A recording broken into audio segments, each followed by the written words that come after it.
key moments in your political career. April 21st, 2019, Sri Lanka is hit with a series of brutal suicide attacks. I am dealing with what is called the Catholic Bishops' Conference. All these have been given to them. They have not made any other comment. They're all against the entire Catholic Church is saying you failed them. No, this is what the Cardinal has said in regard to this inquiry, not anything else. Yes, the head of the Conference of Bishops. Who?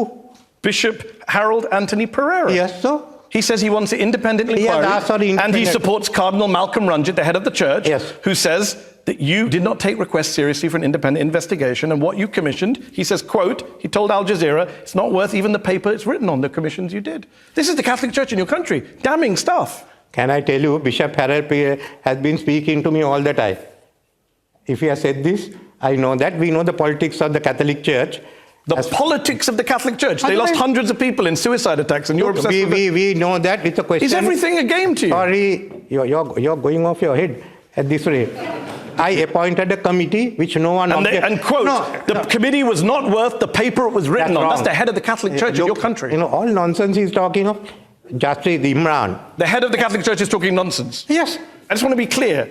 A massive terrorist attack happens on your watch as Prime Minister. Hundreds of Catholics die. The Catholic Church say you failed us, and you dismiss them all as nonsense. They have accepted the fact that I want to do, but they are saying is that the committee that I appointed, they are not willing to accept the findings of that committee. Yes. It doesn't say that. They're also saying there were other forces behind the attacks, and you're trying to protect those forces. That's a damning accusation from the head of the Catholic Church. Head of the Catholic Church.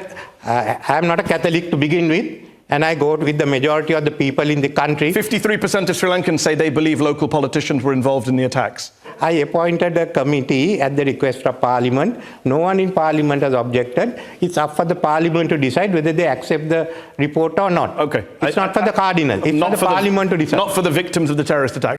මේ අතර බටලන්ද වදකාගාර සිද්ධිය සම්බන්ධයෙන්ද මෙහිදී හිටපු ජනාධිපතිවරයාගෙන් අල් Jazeera නාලිකාවේ මාධ්‍යවේදියා ප්‍රශ්න කළා. Mr. Wickremesinghe, you didn't investigate. We just talked about the Rajapaksas for war crimes. Some people say you should be investigated. During the early part of the civil war, the Sri Lankan government faced an uprising, as you know, from the JVP, a leftist group whose current leader is now the president. There was this government commission of inquiry that found that in the late 80s, you were, quote, a main architect of securing a housing complex that was used for the purposes of illegally detaining, torturing, and killing individuals linked to the JVP. The government inquiry reported that you, quote, to say the least, knew it was being used for illegal detentions and torture while you were living and working there. You didn't know what was going on there? You weren't involved? Where is the report? Sorry? Where is the report? It's called the Batalanda Commission report. So where is the report? Read from the report. I just did read from the report. You didn't read from the report. It is quite clear from the available material that insofar as the securing and allocation of the houses at the Batalanda houses are concerned, the main architects had been the then Minister of Industries, Mr. Ranil Wickremesinghe. I deny all those allegations, and I'm asking you to quote that commission report. This is supposed to... I just quoted it to you. No, so where is that commission? Where had that commission report been tabled? There's a lot of evidence in this report. No, but it's not what evidence. There has to be a commission report. There is a report. It's called the Batalanda Commission report. There is no commission report. The commission report has to be tabled out. Okay, but the report still exists, whether it's tabled in Parliament or not. It's not tabled in Parliament, it's not report. Okay. In the report, a key witness who was your caretaker and, quote, trusted employee testified that you were leading meetings about the torture of detainees there. He died. He was 36 years old. Just days before you testified to the commission, Vincent Fernando was his name, and he testified that you wanted the suspects at Batalanda, quote, destroyed. That's what he testified. He never gave evidence. He did give evidence. No report was tabled. There was nothing to be found against me.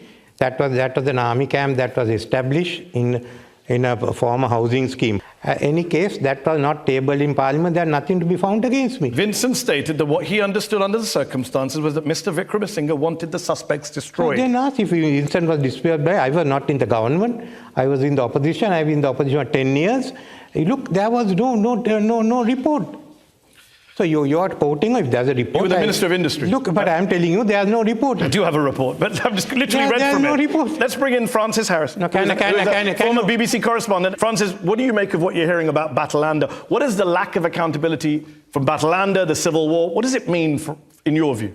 I'm flabbergasted. I mean, I have a copy of the report here. It says printed by the order of the government. I'm sorry, but there is a report. It was not tabled in Batalanda Parliament report in English and Sinhala.